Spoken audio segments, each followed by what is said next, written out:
Hello student, आप लोगों के लिए साइंस तथा सोशल साइंस और संस्कृत से संबंधित कुछ प्रश्न लेकर आए हैं, जिसको बारी बारी से जानेंगे।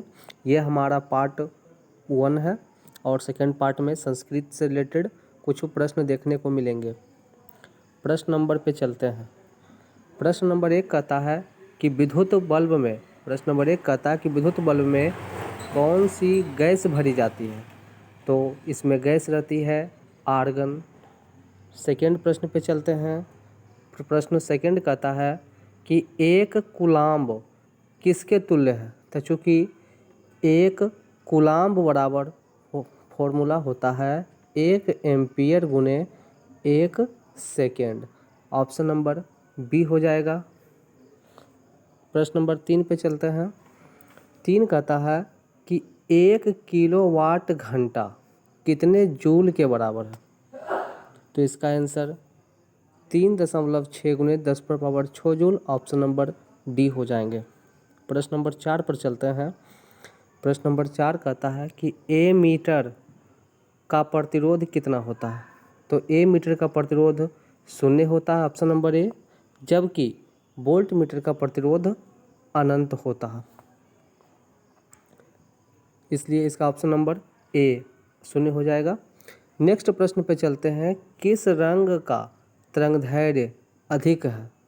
अधिक तरंगदैर्घ्य ऑप्शन नंबर सी लाल हो जाएगा, जबकि सबसे कम तरंगदैर्घ्य वाला रंग कौन सा है? तो ऑप्शन नंबर बैगनी हो जाएगा, ए। नेक्स्ट प्रश्न पे चलते हैं। प्रश्न नंबर 6 कहता है कि जरा दृष्टि दोष का निवारण किस लेंस से करते हैं? तो जरा दृष्टि दोष का निवारण हम सब द्विफोक्सी या जिसका नाम बाइफोकल नामक लेंस से करते हैं, ऑप्शन नंबर डी हो जाएगा। नेक्स्ट प्रश्न पे चलते हैं। प्रश्न कहता है कि अवतल दर्पण की फोकस दूरी और उसकी वक्रता त्रिज्या आर, फोकस दूरी एफ और वक्रता त्रिज्या आर में क्या संबंध है? तो फॉर्मूला होता है एफ बराबर r/2। यदि हम ऑप्शन से देखें तो ऑप्शन ए कहता है r बराबर v/r, जो कि गलत है। बी में चलते हैं तो बी नंबर ऑप्शन कहता है r बराबर v/i, जो कि ये भी गलत है इस नियम से, जबकि f बराबर r/2, ऑप्शन नंबर सी हो जाएगा। नेक्स्ट प्रश्न पे चलते हैं। प्रश्न अगला कहता है कि किस दर्पण से छोटा प्रतिबिंब बनता है? छोटा प्रतिबिंब किस दर्पण से बनता है? तो हम जानते हैं कि उत्तल दर्पण छोटा प्रतिबिंब बनाने के लिए प्रयुक्त है और अवतल दर्पण बड़ा प्रतिबिंब, इसलिए ऑप्शन नंबर बी हो जाएगा, उत्तल दर्पण। नेक्स्ट प्रश्न पे चलते हैं। प्रश्न कहता है जिस लेंस की फोकस दूरी 5 सेंटीमीटर है तो उसकी क्षमता क्या होगी? तो चूँकि फॉर्मूला होता है क्षमता बराबर 1/p, तो p का मान यहाँ पे दिया गया है और f का मान दिया गया है 5 सेंटीमीटर और p का मान निकालना है। तो चूँकि f के स्थान पे 5 रख देंगे तो कैलकुलेशन कर लेने के बाद मीटर में मान आ जाएगा 0.5 दूना 10 अर्थात 2 डायोप्टर। ऑप्शन नंबर इसमें मिलता है 0.2 डायोप्टर मीटर के लिए, 0.2 ऑप्शन नंबर ए 0.2 डायोप्टर। नेक्स्ट प्रश्न में चलते हैं। नेक्स्ट प्रश्न कहता है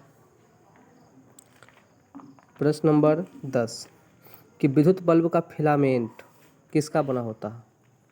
तो विद्युत बल्ब का फिलामेंट टंगस्टन नामक तत्व का बना होता है, जिसका गलनांक उच्च होता है, उच्च ताप पर यह गलता है। नेक्स्ट प्रश्न पे चलते हैं। ओम के नियम में किसका मान नियत होता है? तो ओम के नियम में किसका मान नियत होता है? आंसर है ताप का। नेक्स्ट प्रश्न पे चलते हैं। प्रश्न कहता है कि सर्च लाइट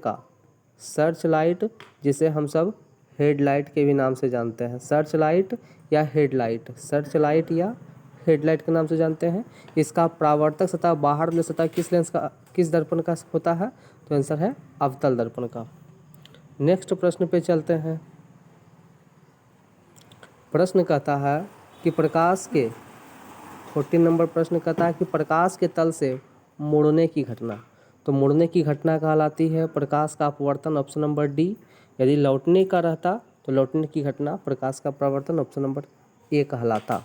लेकिन इस प्रश्न का आंसर ऑप्शन नंबर डी हो जाएंगे।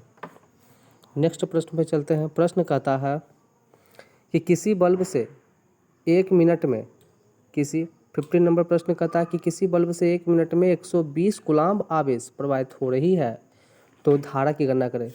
तो इसके लिए फॉर्मूला होता है I बराबर धारा बराबर Q/T, अर्थात आवेश बटे समय।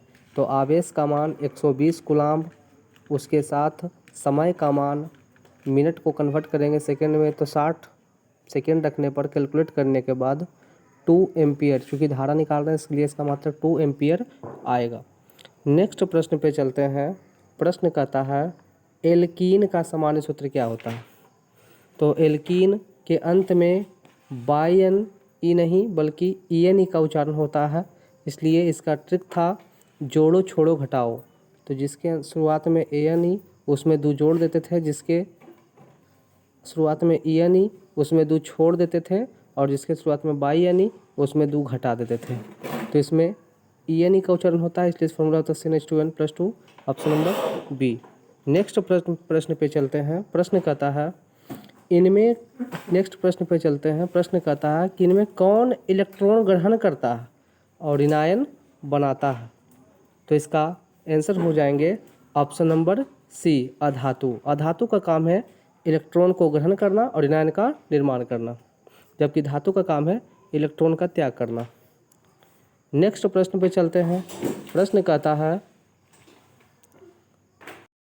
प्रश्न कहता है कि सोडियम जल से अभिक्रिया कर, सोडियम Na जल से अभिक्रिया कर H2O से अभिक्रिया कर क्या बनाता है। तो सोडियम ऑक्सीजन से अभिक्रिया कर सोडियम हाइड्रोक्साइड बनाता है, जबकि H के 2 अणु बच जाते हैं, इसलिए हाइड्रोजन गैस का निष्कासन होता है। तो hydrogen gas option number C में आते हैं, H2 हाइड्रोजन गैस। नेक्स्ट प्रश्न पे चलते हैं। प्रश्न कहता है बॉक्साइड का अणुसूत्र क्या है। तो चूंकि बॉक्साइड एल्यूमिनियम का अयस्क है, इसलिए इसके फॉर्मूले में एल्यूमिनियम का संकेत होना चाहिए Al, इसलिए इसका फॉर्मूला होता है Al2O3 × 2H2, option number D. Next प्रश्न पे चलते हैं। प्रश्न कहता है ब्रास, ब्रास का ही दूसरा नाम है पीतल। पीतल किसका मिश्र धातु है। तो पीतल का ट्रिक है पी से पीतल, त से तांबा, ज से जिंक।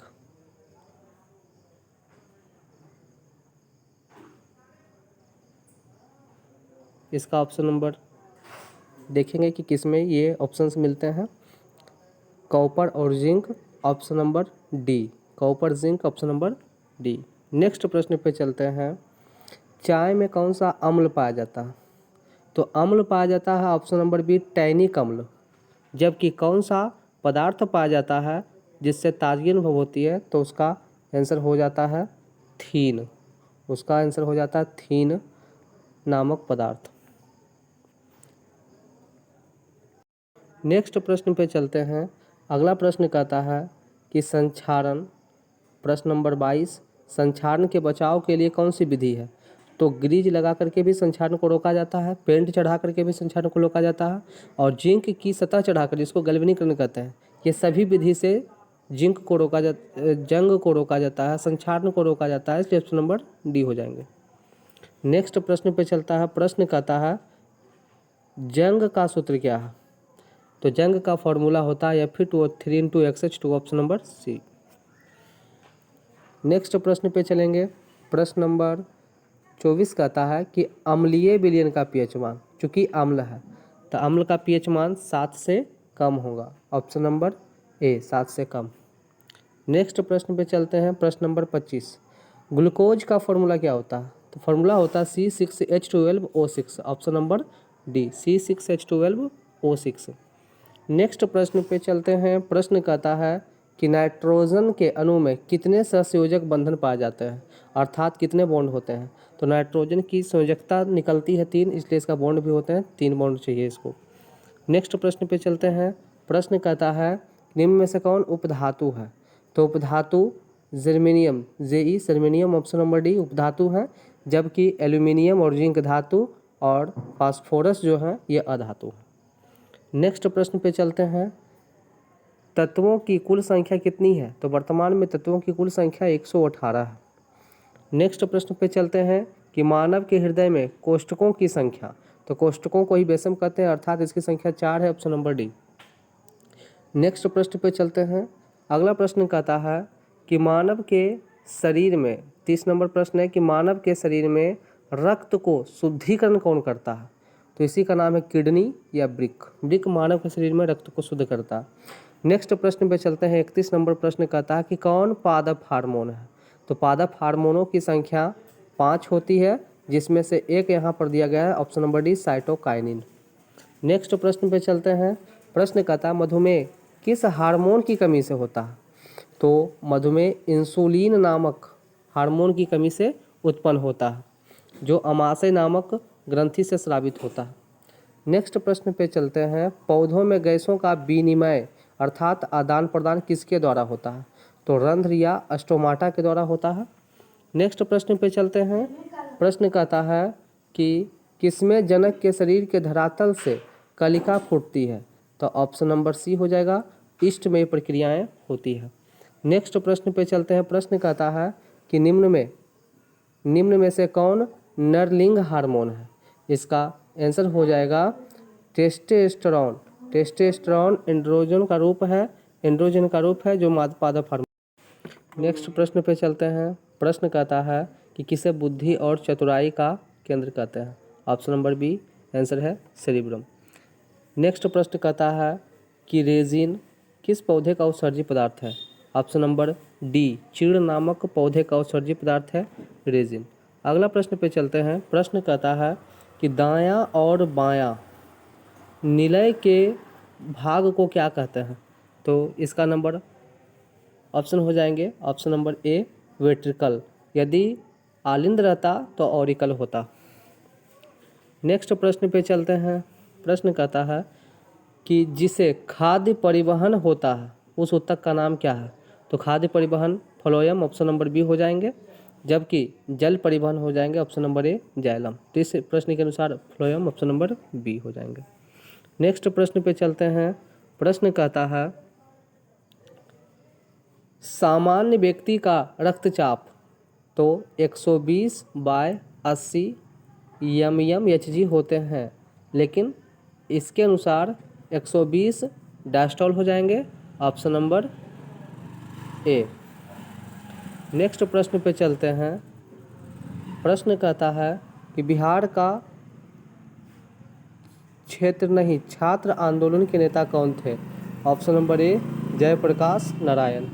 नेक्स्ट प्रश्न पे चलते हैं। प्रश्न कहता है कि बंगाल गजट का प्रकाशन यानी छपाई किसने किया था?